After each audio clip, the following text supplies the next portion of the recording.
One में घूम रही थी। और इसी वन दुर्गा को छत्तीसगढ़ में बंजारी कहते हैं। क्या कहते हैं? जो कि हम लोग का गृह इष्ट देवी तो नहीं है, गृह दैवती है। इष्ट देवी हमारी केवल एक है, जय जय श्री राधे, जहां से सब कुछ निकलता है। मैं अपने बाप को बाप नहीं मान सकता। हाँ, शरीर के लिए एक बार की पेड़ हूं, इसको कोई बीज दिया होगा, लेकिन जहां मेरी सृष्टि है उस बीज की जननी कोई और है। कौन है? कोई और है। तो जो सब कुछ देखता है और कहता है वो कुछ नहीं कहता है, और जो सब कुछ नाद दे के कहता है वो कुछ कह लेता है। कहने के मतलब जो देखती है वो बोलती नहीं। ठीक है? आपने मां का चरण का पादुक पायजब देखा? कौन कौन देखा? एक बार हाथ उठाओ। हाँ, बोलो कैसा था? कितने वजन के थे? कैसा दिख रहा था? जिस आंख ने देखा उसके मुंह नहीं है कि बोल पाए, और जो मुंह बोल रहा है मेरा, वो कभी वो देखा नहीं। ऐसे आजकल भागवत होता है, ऐसी आजकल व्याख्याएं होती हैं। उनकी मुंह बोलता है जो देखा नहीं है, बस जो आंख है वो कहता है। बोले ऐसा ऐसा लिखा है, वो बोल सांचे दरबार की। तुम लोग हम लोग सब इसी भगवती को भूले हैं। मैं आज लोग सब मिक्स करके कहूं तुम लोग को याद करते करते, बच्चों से छोटे तक। बोल सांचे दरबार। शशि का शक्ति उसकी केशियो है। जब वो ना बजे इनकी इच्छा से, तो शशि भी सदा शिव सब रूपकम, शिव की शक्ति रहते हुए भी वो सब रूपक है। बोल, अब समझ में आ गया ना? बोल सांचे दरबार की। बोलो, आज मेरा काम ये नहीं कि मैं फ्लैटरिंग कोई आदमी प्रवचन कराए, भागवत कराए, मैं उसको समझा रहा हूं। मैं सबको समझाता हूं। मैं ब्रह्मा से लेके विष्णु को याद दिलाता हूं, भगवान जगन्नाथ को भी कहता हूं, ध्यान रखो तुम महाकाली का स्वरूप हो, लेकिन मां मेरी भगवती जगदम्बा की अंश हो। बस खत्म। मन लागे तो दर्शन दो, मन लागे तो दर्शन ना दो, ये तुम्हारी मन हो सकता है, लेकिन जब मेरी मां जगदम्बा दर्शन देने की कृपा कर, तब जगन्नाथ तुम्हें भी दक्षिण मुंह के हो खड़ा होना पड़ेगा। अब मैं जाऊंगा तुम्हारा दर्शन करूंगा। बोल साचे दरबार की। ना जाने क्यों पागलपन में भूला है तू उस मैया को, ना इस अम्बे को जगदम्बे को भूला है तू पागलपन में। याद कर ले ए तू बंदे मैया जी को इस जीवन में। सुन सुन ए दीवाने, सुन सुन ए दीवाने, माने या तू ना माने, मुक्ति मिलेगी कभी ना।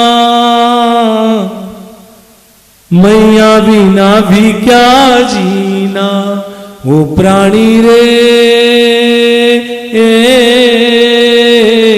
भक्ति बिना भी क्या जीना, मैया भी ना भी क्या जीना। ये धन दौलत महल अटारी सब कुछ छोड़ के एक दिन चलेगा। झूठे रिश्ते इस दुनिया के सबसे नाता तोड़ चलेगा। ये झूठे सपने हैं, ये झूठे सपने हैं, ना कोई अपने हैं, साथ जाए कोई ना। जिस जगन्नाथ को 2 साल पहले हम लोग ब्रह्म मान के पूजा करते थे, उस ब्रह्म भी अपने साथ अपने पहना हुआ वस्त्र को लेके नहीं गया ना। ये झूठे सपने हैं, ना कोई अपने हैं, साथ जाए कोई ना। क्या मैया बिना भी क्या जीना, वो प्राणी रे अम्बे बिना भी क्या। जो भागवत होता है करोड़ों रुपया का, वो भागवत भी कहता है कि आखिरी में परीक्षित ने भागवत सुना और आखिरी में सांप आया कि नहीं, तक्षक, और मारा कि नहीं मारा। लेकिन देवी भागवत कहता है कि परीक्षित का उद्धार नहीं हुआ। शास्त्रोक्त व्यास गादी के ऊपर से चुनौती देते बोल रहा हूं, परीक्षित ने जब फिर देवी भागवत का,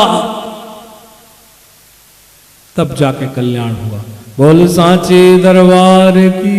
रहस्य को छोड़ दो, फिर आगे बोलूंगा ना।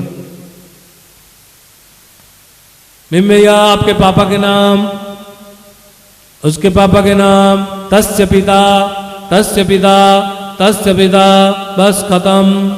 आपकी मम्मी के नाम घंटेश्वरी, उसके नाम विमलेश्वरी, उसके नाम घड़घड़ेश्वरी, बस उसके आगे। तो हम लोग का दुनिया में अपने आप को मालिक समझते हैं, तभी महापुरुष के पास जाके कहते हैं कि देखिए आपके जो पिता थे वो आपके साथ कैसा व्यवहार करते थे। भले जब महापुरुष सुनता है कि मेरा पिता तस्य पिता श्री जगन्नाथ, जो मंत्रों को जानता है, क्या बोले, कहता है मत पिता श्री जगन्नाथ हो, मेरा पिता जगन्नाथ है, मेरी माँ जगदम्बा है, मेरे बाप शिव है, हम तुम्हारे रिश्तेदार सारे शिव भक्त हैं। और रहता कहाँ है, स्वदेश भुवन त्रयम, मत पिता मत शिवो मेरे पिता, भवानी मेरी माता, शिव भक्त मेरे सारे दोस्त हैं। और रहता कहाँ है, तीनों लोक में मैं रहता हूं, खोज ले। बोल सांचे दरबार की जय। एक व्यक्ति था, सुनाऊं कि छोड़ूं? विजय भैया बोलेंगे तभी सुनाऊंगा। विजय भैया थोड़ा आप इधर हो जाओ, आपके चेहरा देख के मुझे बोलने की इच्छा होती है। हाँ, एक व्यक्ति था, जीवन में केवल business business business business business. मैं बिजनेस मैंने पैसा कमाने का नहीं बोल, बिजीनेस। इसको भी वैष्णव मेला में एक बार परिभाषा करूंगा, बिजी क्या होता है, नेस क्या होता है, अभी नहीं, समय आगे कर। तो ये जो आदमी था, एक बार एक घोड़ा को चोरी करके लाया। कैसे चोरी किया कि एक मार्केट में गया और घोड़ा को पूछा और घोड़ा को चोरी करके ले आया। और गांव में बोला, बोले कितना का था, तो बोले लाखों रुपया की घोड़ा है। बोला अच्छा। कुछ दिन बाद घोड़ा को रखेगा क्या, जाके मार्केट में बेचने की तैयारी किया। आज घोड़ा बेचने के लिए बैठा हुआ है, शाम तक कोई ग्राहक नहीं आए। बोले लाख रुपया का है, कोई नहीं आया। शाम के समय एक आदमी आया, बोला 90,000 में दोगे? उसने कहा जब देना होता तो बस सुबह से दे देता। पूरा लाख का है, लाख में दे। बोले ठीक है, मैं लाख दूंगा, एक बार ट्राई कर लूं, जैसे आप लोग गाड़ी ट्रायल करते हैं। तो ऐसे घोड़ा को ट्राई किया। बोले ठीक है, कर लो। 100 मीटर, 200 मीटर, 300 मीटर। अब वो आदमी घोड़ा को लेकर भाग गया। अब ये आदमी क्या करे? अब गांव में आया तो किसी ने पूछा, क्यों जी, घोड़ा बिक गया? बोले हाँ, घोड़ा बिक गया। बोले कितने में बेचा? तो उसने कहा जितने में खरीदा था। बोल सांचे दरबार की। ये जीवन रूपी घोड़ा, ये जीवन रूपी हमारा घोड़ा, बिजनेस रूपी घोड़ा, जीवन रूपी घोड़ा। हम लोग सबको दिखाते हैं लाख, करोड़ और 84, लेकिन ध्यान रखें क्या लेके खरीद रहे हैं। जीवन अंत समय में कहना पड़ेगा। अभी तो बताते हैं ये लाखों की, ये करोड़ों की, लेकिन अंत में कहना पड़ा जो खरीदा था उसी भाव में बेचना पड़ेगा। बोल सांचे दरबार की। तो हम लोग सब उस दाता, उस मालिक के बंदे हैं। जानिए कैसे इस मालिक को भूला है तू पागलपन में, याद किया कब तूने बंदे मैया जी को इस जीवन में। सुन सुन ऐ दीवाने, माने या तू न माने, भक्ति मिलेगी कभी ना, जब तक हम लोग क्लियर सरेंडर्ड ना हो जाएं। टोटल सरेंडर कहां? मां की चरणों में। टोटल सरेंडर होना पड़ेगा। इसको कहा जाता है शरणागत। और शरणागत का परिभाषा मैं बोला, सबको समझाया 15 साल में। क्या बोला आप लोग, गाना तो याद रख लिए, लेकिन शरणागति का परिभाषा ना हुआ। ना द्वेष्ट, ना सोच्यति, ना कांक्षति, ना द्वेष्टि, ना रमते, आत्मा रामो भवति। ऐसा होगा तो कोई साधु के शरण में जाओ, फिर वो जो संगति करे फिर उसमें शरणागति होगा। पहले भगवान की शरणागति नहीं होती, फिर महापुरुषों के संग करके शरणागति होगा। वही बताएंगे। चलिए, कहीं आप और हम लोग का जीवन ऐसा ना हो जाए। देखिए, मैं घोड़ा इसलिए नहीं बेच चुराता, किसी के जीवन का समय, किसी का घर का पैसा, किसी की सुंदरता और किसी का टाइम चोरी नहीं करता। मैं जानता हूं ये सब ऐसा चोरी किया हुआ घोड़ा है, जब बेचूंगा तो इसका दाम नहीं मिलेगा और कोई लेके इसको चला जाएगा। इसीलिए पहले कहता था, और क्या, शिव शिव शिव शिव रटले वंदे, जीवन है या थोड़ा। शिव शिव शिव शिव रटले वंदे, जीवन है या थोड़ा।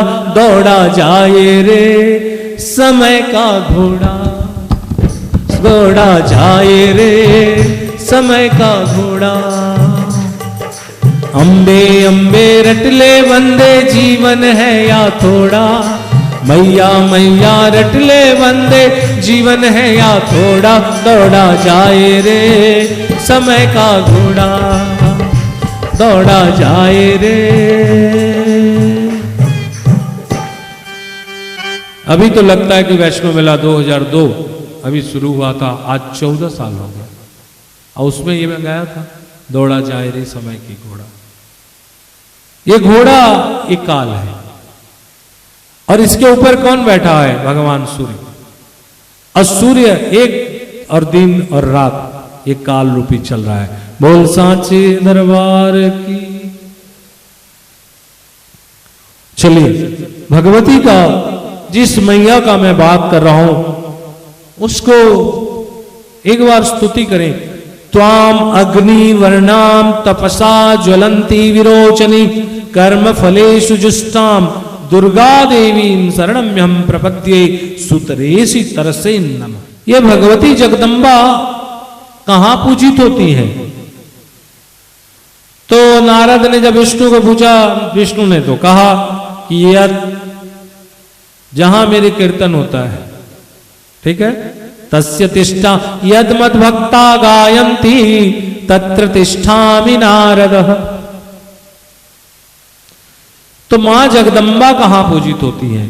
पर्वताग्रेषु, पहाड़ों के ऊपर, घोरेषु नदीषु चा गुह्यासु, गुह्य माने आभ्यंतरण प्रदेश, चाहे वो पाकिस्तान का, क्या नाम है जगदम्बा का?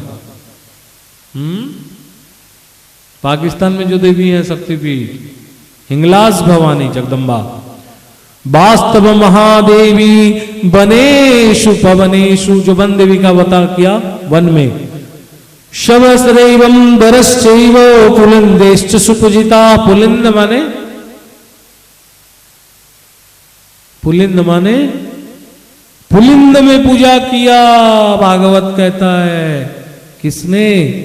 सारी गोपियों ने। आदि शक्ति जगदम्बा, जमुना पुलिंद के माने बालू के ऊपर जगदम्बा की मूर्ति बनाई गई और पूजा किया गया। ये जगन्नाथ शब्द को, जगन्नाथ का भगवान विष्णु का ध्वजा, सतयुग में गरुड़ ध्वज, त्रेता में सूर्य ध्वज, द्वापर में आया चंद्र ध्वज, अभी भी चंद्र ध्वज चल रहा है। वैसे द्वापर में भगवान हनुमान वाला ध्वज लगाए थे, अभी चंद्र ध्वज, चंद्र वंश में पूरी में चंद्र ध्वज है, ठीक है। लेकिन एक जगदम्बा महादेवी आदि शक्ति का ध्वज है जो कपड़े से नहीं बनता। किसमें नहीं बनता? देखो, एक लिंक बता रहा हूं, कपड़े में नहीं बनता ध्वजा। कपड़ा भी ब्रह्मा होंगे, फिर उसके बाद सारे आए, फिर मिथुनी सृष्टि हुआ, सृष्टि में एक कश्यप नामक हुए, कश्यप ने दीति अदिति कद्रु विनित इत्यादि शादी किया और कद्रु के नाग हुए, नाग माता सुरसा हुई, सुरसा का फोटो वहां पकड़ी हुई है। एक पिता ने अपने पुत्र को कहा, बेटा आज घर में बहुत शांति है। बोले हाँ मां के कृपा से। बोले कैसे? बोले तूने मेरे से गलती हो गया। बोले कैसे? बोले मां ने मुझे लिपस्टिक मंगाया, अब मैंने उसको फेविक्विक दे दिया। बोल सांचे दरबार की कोई ताली नहीं बजेगा। तो इनडायरेक्टली मैंने कहा जब माताएं मुंह को बंद रखती तो घर में शांति रहती। बस खत्म। शास्त्र कहता है बाधे बाधे सुविवाद। आप बोलोगे मैं बोलूंगा, मैं बोलूंगा आप बोलोगे, विवाद होगा, छोड़ दो। बोले चलेंगे कैसे? पति नहीं रहे तो खिलाएंगे कौन? डर डर जीना यहां भी क्या जब तेरी मां बैठी। जब भगवती जगदम्बा परम्बा आदि शक्ति माता बैठी हुई हैं तो किसी को डरने की क्या जरूरत? अरे जब पेट में थे तब तक 9 महीना जब दांत नहीं था तो खाना पहुंचा दी। वही जगदम्बा। प्रहलाद ने इस चीज को विश्वास रखा और जेल में जब बाप ने कहा उसको खाना मत दिया जाए तब भगवती लक्ष्मी चव्यचोस्य लेह पेह सोने के थाली में गई, जेल पहुंच गई। विश्वास तो रखो। तो वास्तव में ये जगदम्बा जो भगवती आदि शक्ति हैं इनका ध्वजा है। तो ध्वजा तो कपड़ा, सृष्टि होगा तो कपड़ा बनेगा। तो ये जो ध्वजा है ये कपड़े से नहीं बना है। किसमें बना है अमीर? हमेशा इनका ध्वजा मयूर पुच्छ से बनता है। किससे? इसलिए जब मुझे मयूर पुच्छ ऐसा लगता है तो मुझे लगता है मां की ध्वजा लहराई है। लहर लहर लहराए मां की, लहर लहर लहराए चुनरिया, लहर लहर लहराए। अभी तो म्यूजिक नहीं है, फिर कभी है। बोल सांचे दरबार। तो कोई बोलेगा क्या मयूर इस दुनिया का नहीं है, उसको सृष्टि ना मयूर की कोई पुरुष और स्त्री बन के सृष्टि नहीं होता।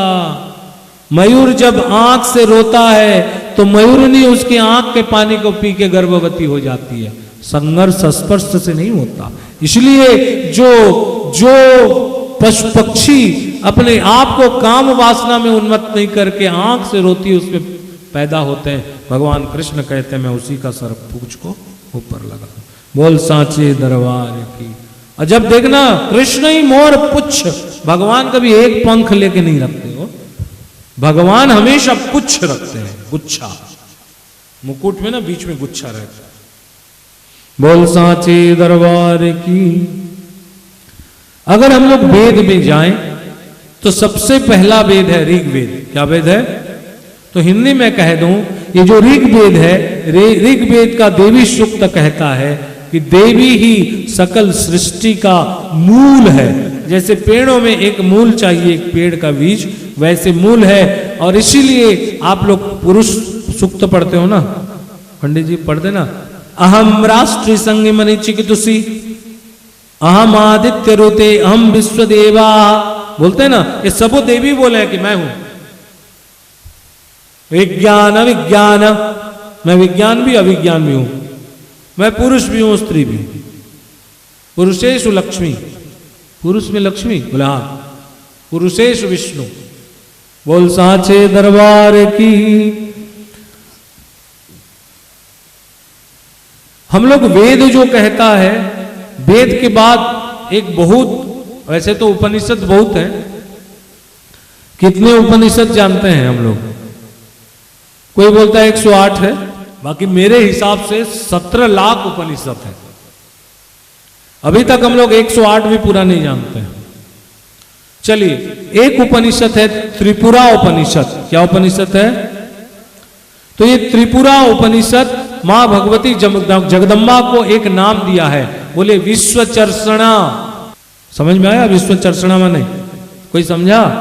यानी जो विश्व को सृष्टि की हुई है और जो प्रलय करती है, जो सृष्टि स्थिति और प्रलय करती है, त्रिपुरा उपनिषद कहता है उस शब्द उसके लिए विश्वचर्षणा। क्या बोलती हैं? कालिका पुराण, मार्कंडेय पुराण और व्यासकृत संक्षिप्त देवी भागवत, ये उप पुराण है। देवी भागवत पुराण नहीं, 18 पुराण में उप पुराण है। ये कहता है, आप लोग को हिंदी में समझा दूं कि वो ही कौन, ये ऐसे पकड़े वाले नहीं, वो ही बस, उसका आंख ना देखा है ना बोल सकता है। तो ये पुराण कहते हैं कि वो ही जगत की परम कारण है। अगर ये कोई जगत है, जगत में कोई सृष्टि है, तो उसका कोई कारण होगा। अगर कारण है तो एक का कारण नहीं, सब कारणों के कारण जो है परम कारण है, वो आदि शक्ति है, बस। कौन है? और उसको इसीलिए कहा जाता है आद्या, बोलिए, अद्वितीया, जिसका और कोई स्वरूप नहीं है। शुंभ निशुंभ की लड़ाई के समय जब ये शुंभ ने कहा कि हे दुर्गे, तू अपने गर्भ के अभिमान से कभी कौमारी, कभी वैष्णवी, कभी चामुंडा, कभी नारसिंह लेके, नारसिंह खदोद्यता, ऐसे ऐसे करके खाई जा रहे हैं केवल अंतड़ी को, इंटेंस्टाइन को। ये सब लोग के शक्ति से अपने आप को गर्व अनुभव करती है, गर्वान्वित होती है अपने आप को। तो मां ने कहा, रे मूर्ख, देख मेरे को, मैं दो कहाँ हूं, मैं तो एक हूं। और हमारे अध्याय 9th अध्याय में कहा गया है, 9th 10th में देवी चंडिका मार्कंड पुराण में कहा गया कि मैं एक वाहम जगद्विता ममैका परा, मैं एक हूं, मेरे जैसे दूसरा और कौन है, बस। तब सारे देवी नारसिंगी, वैष्णवी, चामुंडा, वाराही उन्हीं के शरीर में घुस गई। तो जब सारे देवी देवताओं का सृष्टि भी जो एक है, उसको कहा जाता है आद्या। क्या बोलते हैं? अद्वितीया, अक्षरा। इनको कोई शब्द में नहीं जान पाएंगे, उनको एक शब्द दिया जाएगा, आ, उ और म, जिसको कहा जाता है ओम। ब्रह्म उवाच त्वं स्वाहा त्वं सदा त्वमिव षट्कारो सुरात्मिका सुधा तमक्षरे नित्रे त्रिधा मात्रात्मिका स्थिता। अ उ और मु, और अ उ म होता है ओम, तो एक तो चंद्रबिंदु लगता है, चंद्रबिंदु समझते हैं ना, अर्धमात्रा स्थिता नित्या, एक तो बिंदी लगते हैं, या अनुचार्या विशेषतः, इसको कोई उच्चारण नहीं करता है, ओम। यानुचार्या विशेष त्वमेव संध्या सावित्री त्वं देवी जननी परा। ब्रह्मा, तुम संध्या हो, ब्रह्मा की पुत्री, सावित्री ब्रह्मा की शक्ति, और तुम मेरी मां हो। कहने का मतलब ब्रह्मा जहां सृष्टि है वो कहता है कि तुम मेरी पुत्री हो, तुम मेरी पत्नी हो, और तुम ही मेरी मां हो। चलो, तंत्र शास्त्र व्याख्या करता है उसका और कोई शक्ति नहीं, वो केवल परा है। कौन है? और ये परा के नाम से मैं आज से 360 साल पहले गणेश अनुष्ठान के बाद, आप लोग कलकत्ता में परा अनुष्ठान लोग को याद होगा, राधा जी का 27 नाम में एक नाम परा लक्ष्मी। क्या लक्ष्मी? हाँ, तो उनका परा में मैंने बताया। एक शास्त्र है रुद्र जामल, बोलिए, ये रुद्र जामल साहित्य कहता है, त्वमेकाम परम ब्रह्म रूपेण सिद्धा। मां, और कोई परम ब्रह्म नहीं है, त्वमेकाम परमम ब्रह्म रूपेणम सदा, हमेशा थे, हमेशा हो, हमेशा रहोगे। हे जगन्नाथ, त्वमेकाम परमम ब्रह्म, वो शक्ति महाकाली ही जगन्नाथ, और जगन्नाथ आगे चल के कोयली वैकुंठ, फिर दूसरे बार में फिर जगन्नाथ, उसकी कोई अंत